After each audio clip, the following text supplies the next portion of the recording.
Quand trop c'est trop, quand la souffrance est injuste, quand on n'a rien fait, quand on n'y est pour rien, ou plutôt aussi quand on souffre parce que justement on appartient à Jésus, parce que l'on est croyant, à cela la Bible dit que souffrir injustement fait partie de notre appel et de notre vocation. Ce qui veut dire que l'épreuve, quand on a bien compris l'œuvre du Christ qui a été accomplie une fois pour toutes, ce qui veut dire que l'épreuve a une valeur pédagogique. Parce que, en vertu du principe, vous savez tous, on apprend plus par nos échecs que par nos succès. Parce que l'épreuve est le moyen de nous apprendre d'aller à l'essentiel, c'est-à-dire à être libéré, délivré de la soif de posséder, à être libéré, délivré du désir de dominer. Car il faut que notre foi soit beaucoup plus précieuse que tout ce que l'on possède. Parce que souffrir injustement, parce que l'on refuse de se compromettre, parce que le milieu professionnel, familial, social est particulièrement hostile à la foi chrétienne, pour cela, la Bible dit que c'est une donnée incontournable de notre vocation. Et lorsque cela se produit, quand on souffre injustement, c'est alors que Christ, Jésus, nous sert de modèle, de référence et d'exemple. Alors, ce n'est pas moi qui vais vous dire ce matin, ni ce matin, ni même jamais, que vous êtes les plus beaux, les meilleurs, voilà, que vous êtes des gagnants, que vous allez vous épanouir, etc. Ce n'est pas moi qui vais vous dire ça. D'accord. Je peux juste vous aider parfois, si un clou est tombé de votre croix, à la chercher, à la retrouver et à la replanter. La Bible dit que c'est une donnée incontournable de notre vocation lorsque la souffrance se produit. C'est normal. Ça fait mal, mais c'est normal. Il n'y a pas d'anomalie.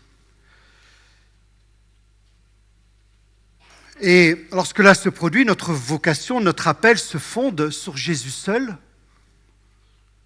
Donc, à parfois souffrir injustement. C'est en ce sens que Jésus est le modèle à suivre. Jésus vous le savez tous, a comparu en subissant toutes sortes d'outrages, sans répliquer face aux tribunaux humains.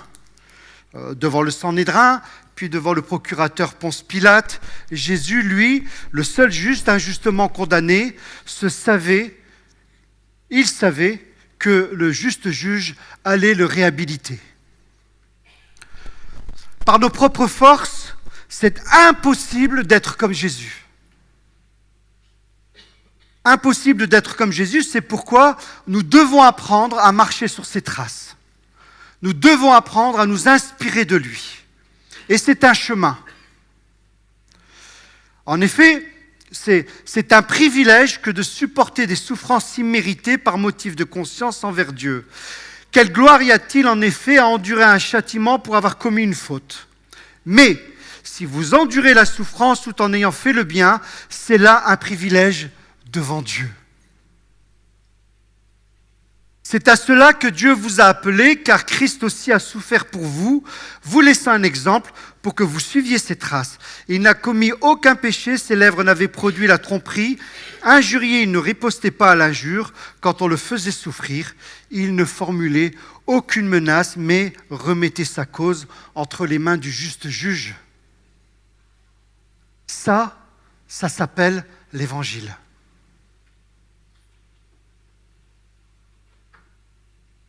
Ici, le terme grec qui est utilisé pour le mot exemple, c'est l'idée d'une être modèle, d'une être type.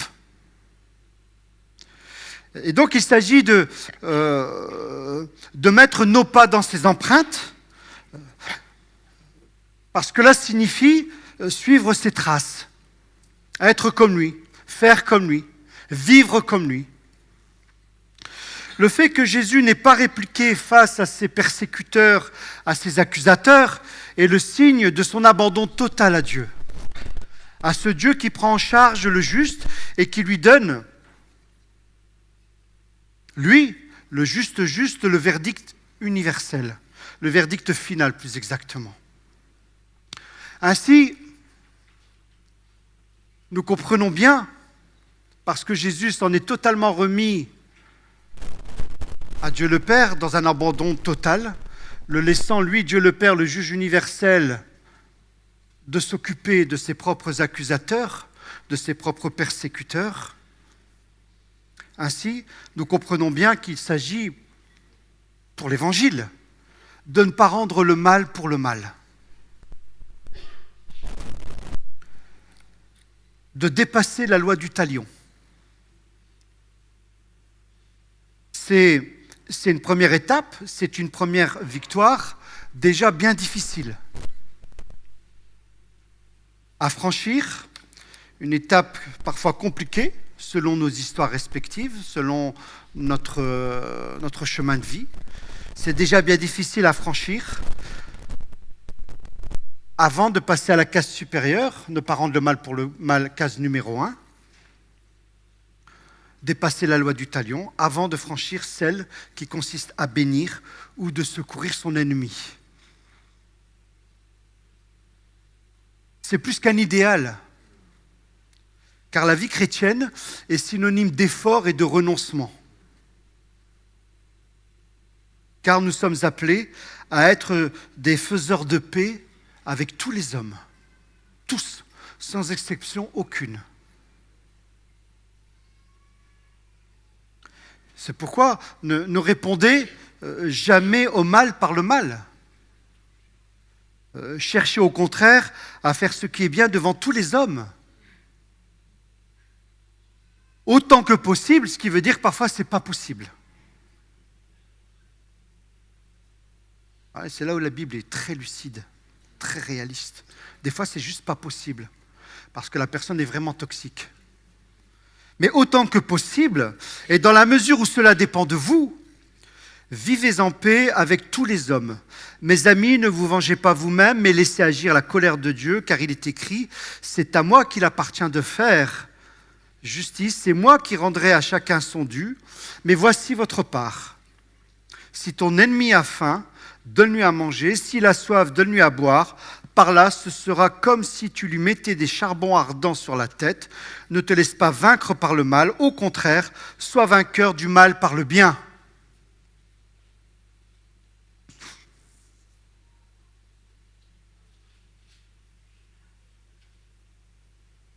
La plupart des entretiens pastoraux, des accompagnements dits spirituels, de relations d'aide, c'est souvent lié à des manques de pardon, à cette amertume qui a fini par remplir le cœur du frère, de la sœur, et à empoisonner toute son existence au quotidien. C'est bien de pouvoir discerner, connaître les ressorts qui sous-tendent nos réactions. Je pense que c'est très utile, c'est très très important, mais au final, il ne reste que la croix. Il ne reste que la croix. La décision de ne plus utiliser le passé de la personne pour l'accuser. Pourquoi ? Pourquoi est-ce possible ? Parce qu'il y en a un qui va s'en occuper. C'est tout. Parce que le mal, tôt ou tard, sera sanctionné. C'est une obligation, ça ne peut pas être autrement. Donc, l'évangile, c'est du concret. Quand on a compris ce cœur de l'évangile, on est dans le dur. Et si nous sommes les disciples du prince de la paix, alors nous sommes appelés à faire tout ce qui est en notre pouvoir pour établir les meilleures relations possibles avec notre entourage.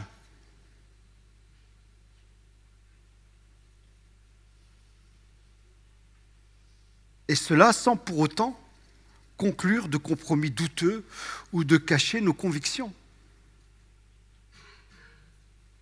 Cette recherche de la paix est exigeante, car elle implique non seulement d'être bienveillant, mais également d'être dispo pour venir en aide à qui que ce soit. Et rendre le mal pour le mal, finalement, c'est se venger. Alors certes, c'est beaucoup demandé, car le désir naturel de l'homme, c'est quoi? C'est de se venger.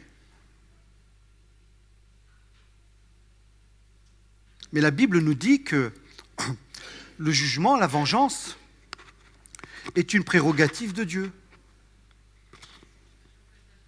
Une prérogative qui n'appartient qu'au juge universel. Et en règle générale, l'homme, quel qu'il soit, est un bien pauvre juge de ses semblables. Je ne sais pas si vous êtes comme moi, mais ça peut.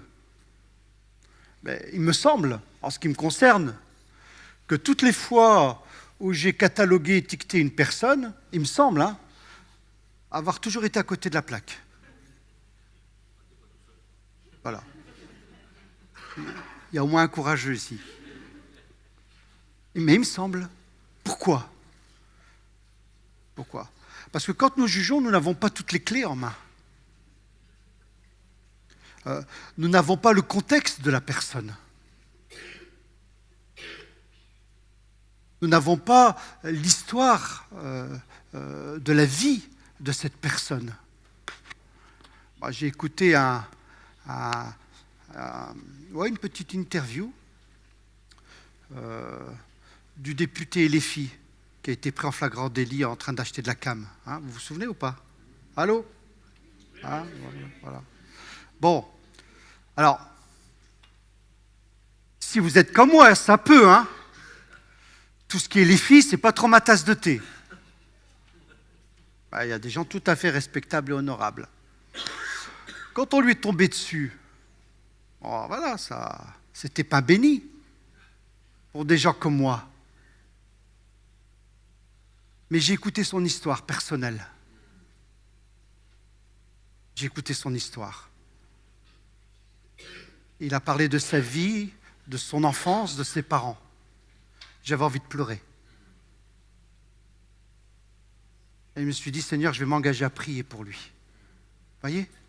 Ça va vite,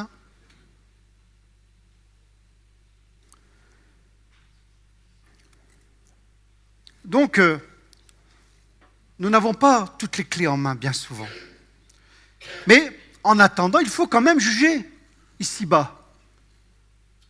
D'où la pertinence, la nécessité, le besoin vital, essentiel d'avoir des magistrats, des juges établis pour juger, ayant reçu de la part de Dieu une parcelle de l'exercice de la justice de Dieu.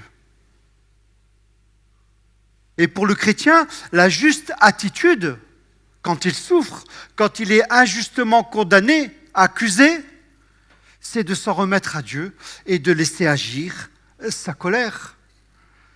Parce que si nous nous en occupons nous-mêmes, nous ferons mal. De laisser la colère de Dieu agir parce que toujours Dieu refusera le mal, toujours. Souvenez-vous, son amour est juste et sa justice est aimante. Il marche sur les deux jambes. Son trône est stable. Car toujours Dieu refusera le mal, que ce soit pour ici-bas devant les tribunaux humains ou au jour du jugement final, là où, j'aime bien le terme qui est employé, il faudrait le creuser à l'occasion, là où les trésors de colère de Dieu se découvriront.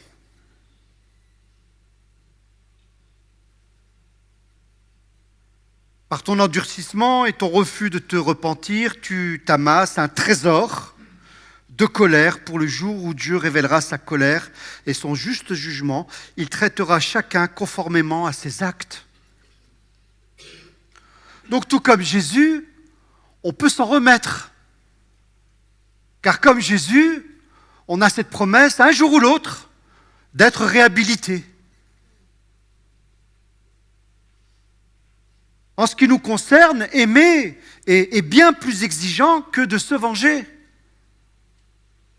Et c'est pourquoi notre bonté, notre bienveillance doit être active, doit être concrète à l'égard de ceux qui nous pourrissent la vie. Il ne suffit pas de s'en remettre à Dieu, car la Bible dit qu'il faut aussi secourir son adversaire si besoin. Je me souviendrai toujours de cette histoire vraie au XVIe siècle. Un chrétien anabaptiste, emprisonné pour sa foi. Emprisonné par des chrétiens, évidemment, l'anabaptiste. Ça se passe aux Pays-Bas. Il arrive à s'enfuir de sa prison. Il s'échappe. Il court sur un lac gelé. Donc pour lui, ça marche. Sauf que son geôlier lui court derrière. Sauf que pour lui, ça ne marche pas. Comme dans James Bond. Il faut bien avoir des références cinématographiques. Sauf que son geôlier est en train de mourir d'hypothermie. Ce chrétien, au lieu de prendre la tangente, il revient sur ses pas, il sauve son geôlier et il va sur le bûcher. Une histoire de dingue. Une histoire de fou.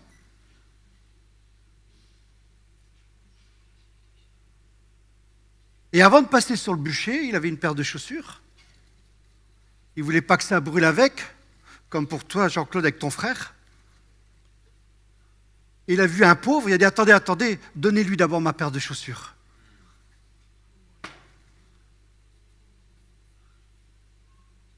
Ça s'appelle l'Évangile. C'est cela, bénir ceux qui nous maudissent. C'est cela, amasser des charbons ardents sur sa tête. Être vaincu par le mal, c'est rendre le mal pour le mal. C'est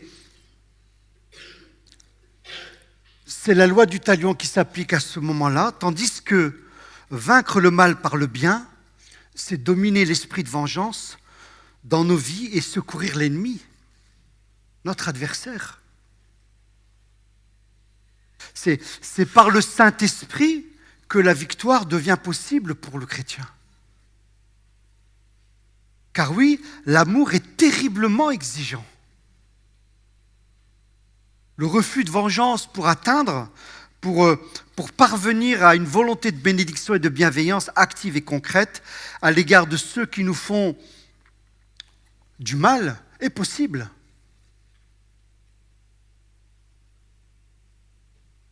Et c'est libérateur. Voilà ce que signifie ressembler à Jésus.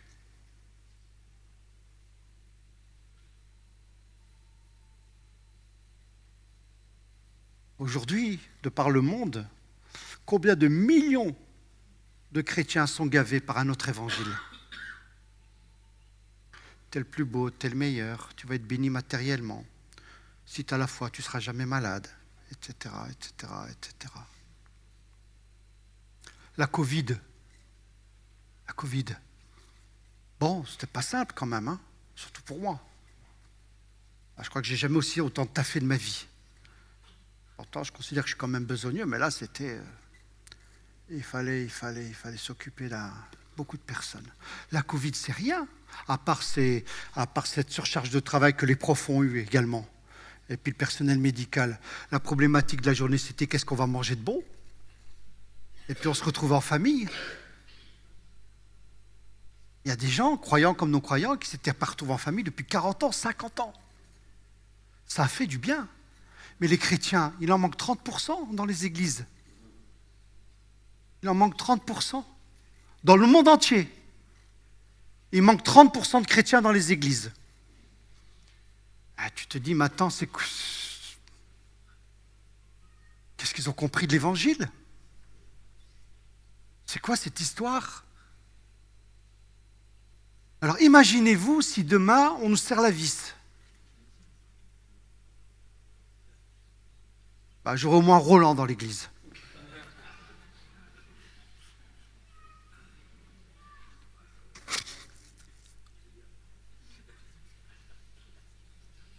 Voilà ce que signifie ressembler à Jésus. Voilà pourquoi cela est possible, c'est grâce à la vie de l'Esprit. Injurié, il ne ripostait pas par l'injure. Quand on le faisait souffrir, il ne formulait aucune menace, mais remettait sa cause entre les mains du juste juge. C'est plus qu'une démarche de confiance que de victimisation. C'est une démarche de confiance et de liberté qui consiste à répondre au mal par le bien, à remettre son sort, son avenir entre les mains du juste juge. Et il faut savoir que tout ce que je suis en train de vous dire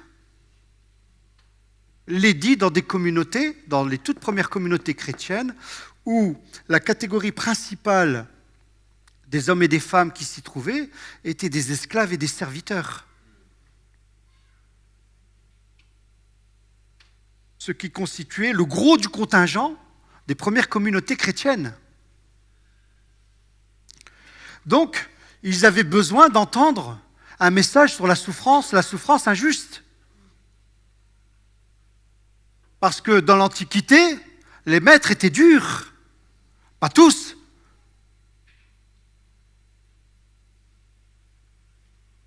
Des esclaves, des serviteurs, des hommes, des femmes d'extraction modeste.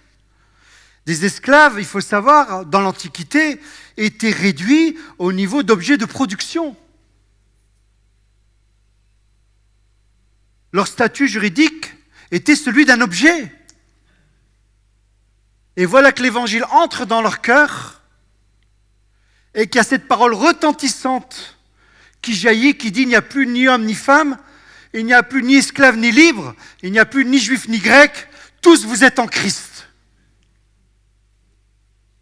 Dans toute la littérature de cette époque-là, vous n'avez pas de parole aussi déflagrante. Ils étaient réduits à un niveau d'objet de production, leur statut juridique était celui d'un objet, et seul le Nouveau Testament, dans toute la littérature des 5 siècles qui précèdent la venue du Christ jusqu'aux 5 siècles de notre ère, seul le Nouveau Testament adresse directement la parole à ses esclaves, à ses serviteurs, en leur demandant d'obéir à leur maître, par motif de conscience, pour rendre témoignage, pour témoigner de la vérité. Et si le Nouveau Testament ne s'attarde pas trop sur leur statut social, néanmoins, il encourage les esclaves à saisir toute occasion, opportunité qui se présenterait à eux de devenir libres. Mais il faut savoir que dans cette antiquité-là, le maître avait un pouvoir pratiquement absolu. Il suffit de reprendre la déclaration d'Aristote dans Nicomaque, dans l'éthique à Nicomaque, qui dit qu'un homme ne peut être injuste à l'égard d'un esclave puisque c'est sa propriété. Alors moi, la démocratie grecque, je peux vous en parler. Il n'y a pas de problème. C'est ce qui est en train de venir là maintenant, dans le monde. C'est 10% de nantis et 90% d'esclaves de métèques. Alors on pourra parler de la démocratie comme valeur absolue. Mais comme disait Churchill, on n'a pas trouvé mieux en attendant. Dans Tocqueville déjà. Les premières communautés chrétiennes étaient largement représentées par cette catégorie de population. Et ce qu'enseigne la Bible, le Nouveau Testament, c'est qu'il ne faut pas que le comportement du chrétien esclave, du chrétien serviteur, soit déterminé par celui du maître humain. Mais que ce comportement soit déterminé par le respect, la crainte, l'amour que l'on a pour Dieu. Donc vous voyez, ça ne dépendra jamais des autres, mais toujours de toi. Parce que tu n'as qu'une promesse il y a une promesse qui est essentielle dans ta vie, c'est que plus jamais une épreuve ne te détruira. Chapitre 8, la lettre aux Romains. Car rien ne pourra te séparer de l'amour de Dieu manifesté en Jésus-Christ. Ça c'est une promesse. Il n'y a plus une seule épreuve qui pourra t'anéantir. C'est terminé.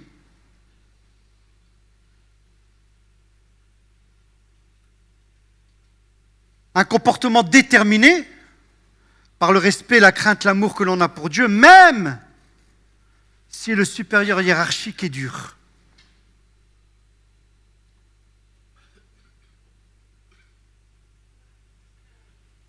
Qui a un chef de service, un supérieur hiérarchique qui est difficile? Levez la main.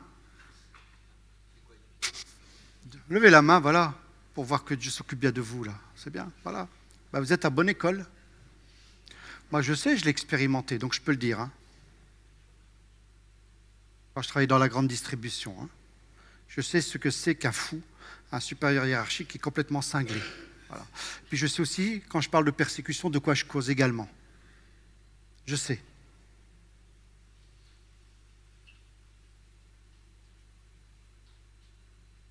La Bible, le Nouveau Testament, ne traite pas nécessairement du statut social de ces personnes, mais indique ce qu'est un comportement social adéquat. Pourquoi? Tout d'abord parce que pour le croyant, sa référence, c'est Jésus.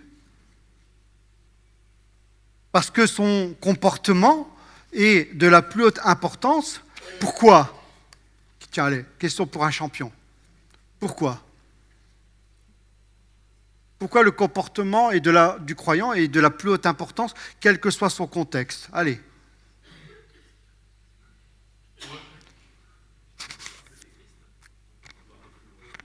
Parce qu'on doit être le reflet de Christ.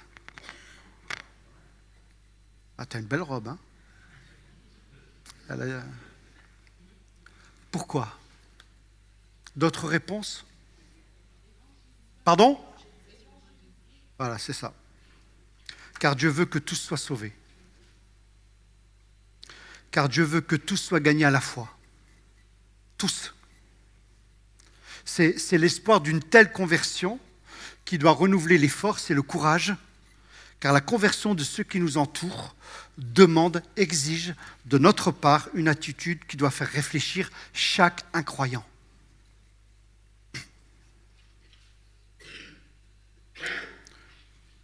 Vous savez, c'est simple, hein? Vous êtes sur un parking de supermarché, vous avez tourné pour trouver une place, vous en voyez enfin une, et que quelqu'un est juste là, vous arrivez en même temps, vous lui laissez se garer à votre place. Hein? Je dis ça, mais je ne suis pas sûr que tout le monde le met en application. Hein? Ça c'est concret. Eh oui, eh oui.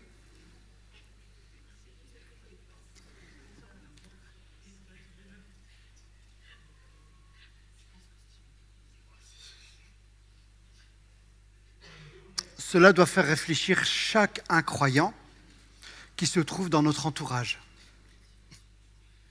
Que ce soit au travail, dans le couple, dans la famille et dans la sphère sociale.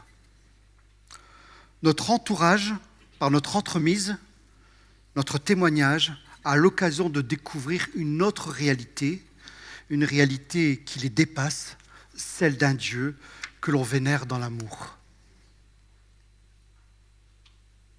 Et qui s'exprime par notre attitude. Cela, particulièrement quand nous sommes dans l'adversité, quand nous sommes injustement jugés, quand nous souffrons injustement, elle est là, la beauté authentique selon le cœur de Dieu. Ça va bien au-delà de sa belle petite robe. Et c'est pourquoi la Bible n'oppose pas l'apparence extérieure des choses, bien au contraire. Bien au contraire. Elle nous pousse à savoir se mettre en valeur, physiquement parlant, oui, mais pas au détriment de l'intériorité. Il faut que ça marche ensemble.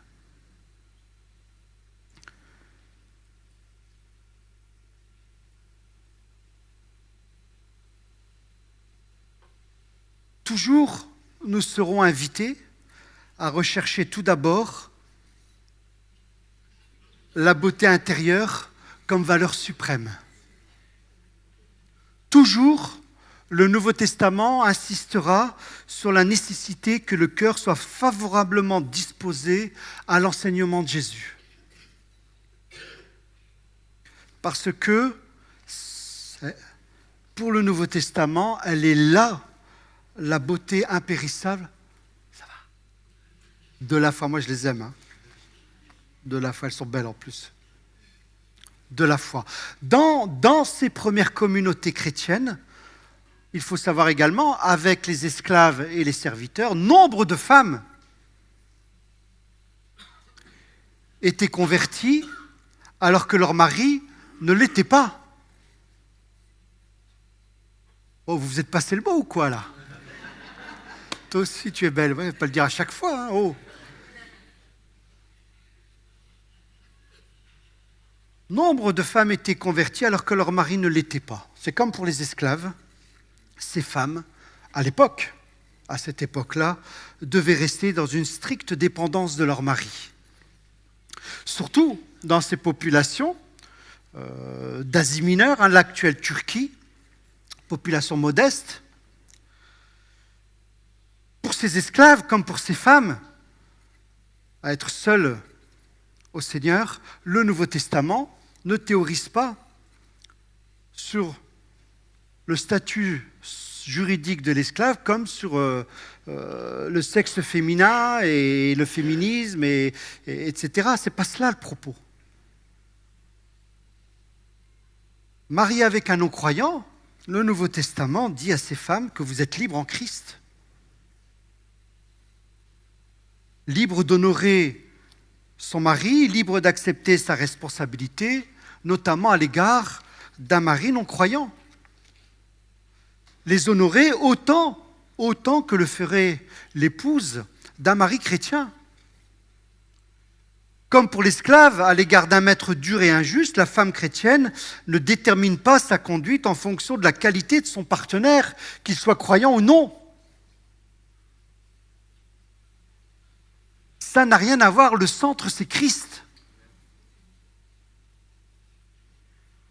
Car la référence pour ces femmes mariées à des hommes pas encore convertis, la référence est aussi ailleurs. Quand bien même son mari serait rétif, récalcitrant à l'Évangile. Et la Bible dit à ces femmes, à vous mes sœurs qui êtes seules à connaître le Christ dans votre couple, la Bible vous dit que l'Évangile peut toujours le gagner à la foi. Et c'est pourquoi pour Jésus, la vie selon l'Esprit, c'est l'unité de la personne. C'est l'harmonie entre l'être et le faire. On ne peut pas prétexter d'avoir un maître, d'avoir un supérieur hiérarchique difficile, comme d'avoir un mari qui est non-croyant pour vivre dans la médiocrité, non. Ou pour vivre dans la défaite, non. Ça n'a rien à voir. C'est en vivant devant Dieu. C'est en recherchant ce qui a du prix à ses yeux qui compte.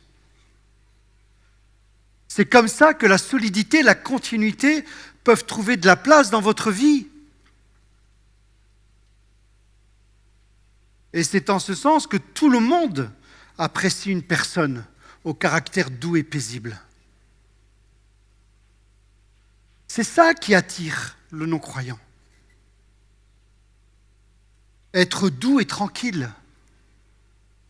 Mais pour être doux et tranquille et affable, cela nécessite en réalité une grande force intérieure, où les agitations sont maîtrisées. En fait, pour le dire clairement, où l'esprit de vengeance est vaincu. Ce que le Nouveau Testament appelle la parure cachée de l'être intérieur, la beauté impérissable d'un esprit doux et paisible à laquelle Dieu attache un grand prix. Ah la vache, hein, pour moi le compte n'y est pas. Hein. Ouf. Hein chérie? Je suis gentil, t'es d'accord? Mais waouh! Chez moi, des fois, c'est plutôt volcanique. Hein. Bon, on n'a jamais changé de mot d'oiseau, pas un. Hein. On ne s'est jamais insulté, rien. Hein. Quand on se dispute en Christ. Oui. Ah oui, on se dispute en Christ, toujours. Il n'y a jamais de nom d'oiseau, il n'y a jamais d'insulte, et il n'y a jamais la menace d'une séparation, d'un divorce. Ça, c'est interdit. Parce que le fait de prononcer ce mot-là, séparation, divorce, vous laissez déjà entrer le diable dans votre maison. Vous comprenez? Donc, quand on se prend la tête en Christ. Mais je soupire de parvenir à ce stade d'être doux et paisible.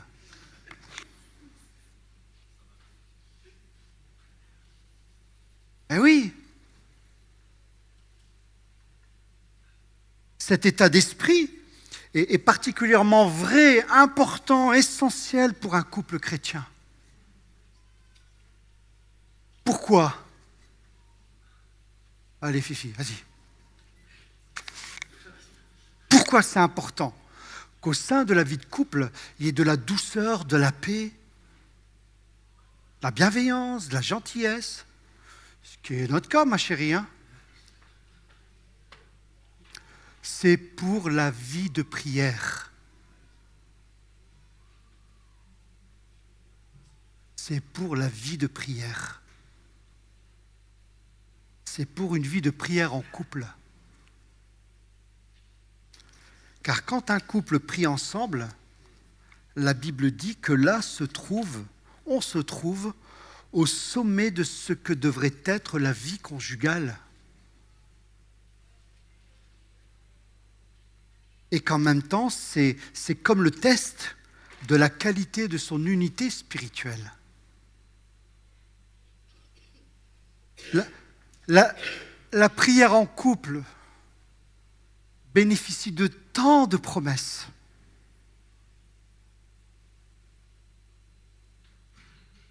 De tant de promesses, de tant de bénédictions et d'exaucements de prière.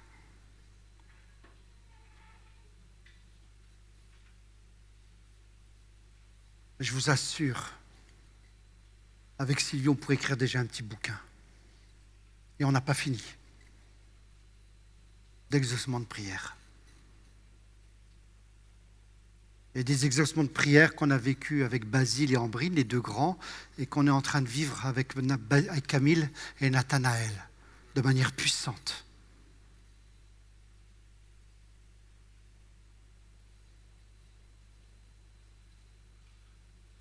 Cet exercice est si délicat, si fragile, que le moindre obstacle peut contrarier la progression spirituelle du couple.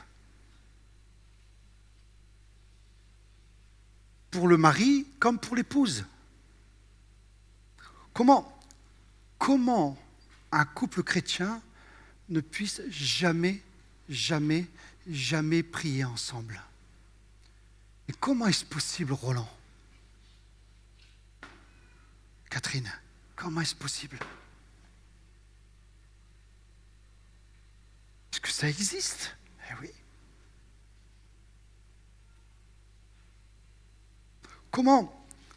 Comment une famille chrétienne ne puisse-t-elle jamais rendre grâce à table avec leurs enfants? Mais comment est-ce possible?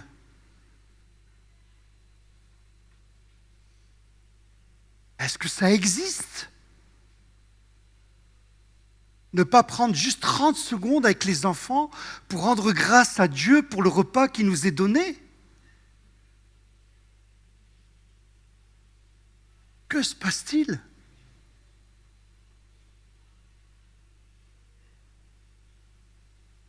Comment ne pas comprendre que dans le projet de Dieu, l'unité spirituelle du couple est essentielle, puisqu'avec Dieu, tout est question d'abondance spirituelle. Et pour que ce projet de Dieu, pour que cette unité soit réalisée, pour que cette vie en abondance devienne une réalité, il faut que les deux soient d'accord entre eux, qu'il y ait accord entre ceux qui s'approchent de Dieu. Condition à l'exaucement. Car toute relation, comportement, attitude correcte avec son prochain en général et son plus proche prochain en particulier est présentée comme la condition sine qua non pour que la prière soit agréée par Dieu.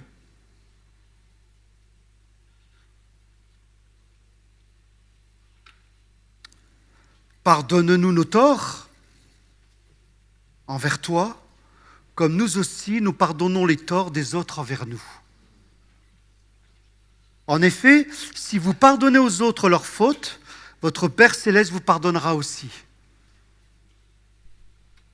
Mais si vous ne pardonnez pas aux autres, votre Père ne vous pardonnera pas non plus vos fautes. On n'a pas le choix, hein, Christophe. On n'a pas le choix. Pour être clairement conscient de ce qui est commun dans le couple, sans négliger la différence, ce qu'on appelle l'altérité, pour qu'il y ait respect, il faut être informé de la singularité de l'autre. Et la clé, c'est l'écoute.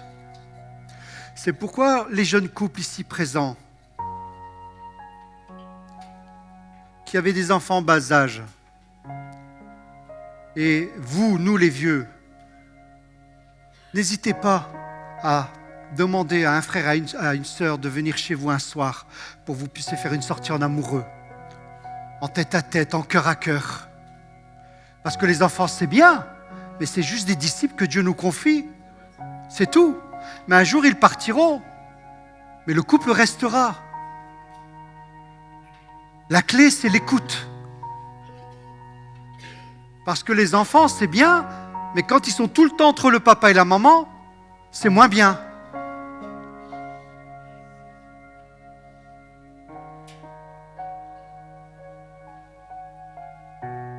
Et dans le couple, la foi et l'amour aident à relativiser les différences.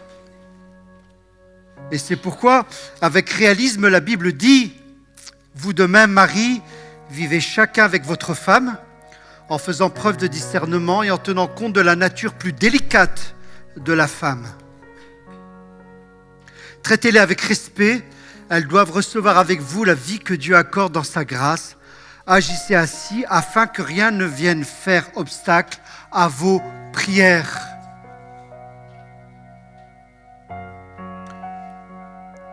Et comme je vous le disais, ça n'écarte en rien les conflits dans le couple et les tensions. N'est-ce pas, Céline?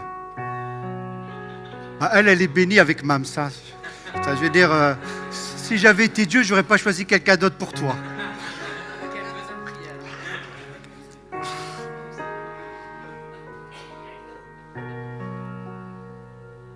Ce que la Bible nous offre, c'est la bonne nouvelle de Jésus-Christ.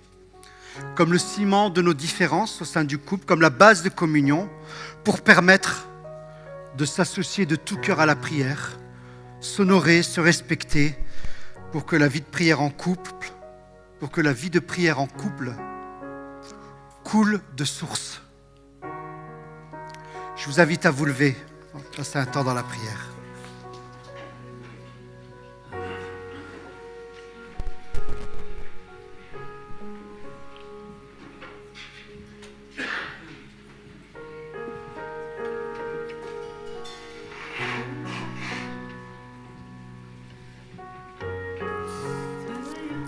Je veux te prier, Seigneur, pour les frères et sœurs qui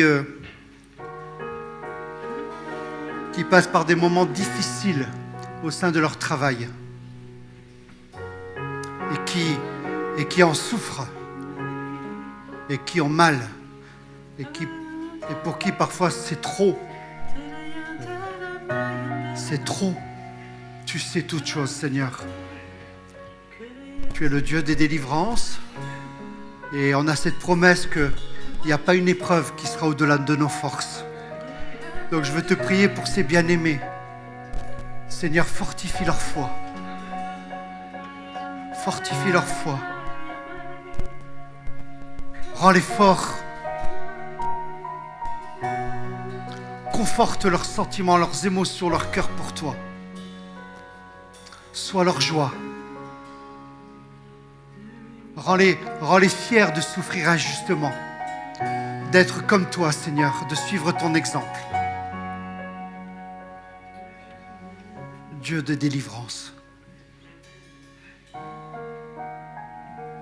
Je veux te prier pour toutes ces sœurs bien-aimées dont le mari n'est pas converti. Et nous en avons.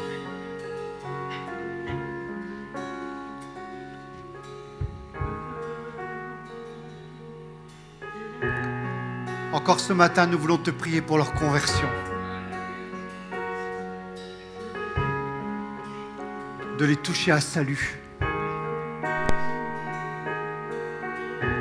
Que ces hommes réalisent la qualité de ces femmes, mais qu'au-delà de la qualité de ces femmes, qu'ils réalisent que c'est Christ. Et que c'est Christ qui est la source de cette bénédiction dans leur vie. Seigneur, on est au mois de février 2025. On aimerait tellement, mais tellement voir un seul se tourner vers toi de manière profonde, radicale. Un seul, Seigneur. On a la foi pour ça. Et Seigneur, tu vois toutes les larmes qu'elles peuvent déverser dans cette situation. Chaque larme, Seigneur, je dis que tu l'as comptée.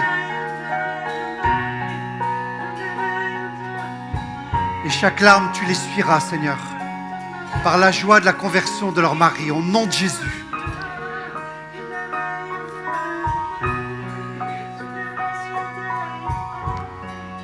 Et puis, Seigneur, nous te prions pour les couples dans cette communauté qui ne prient jamais ensemble. Il faut que ça change. Il faut que ça change.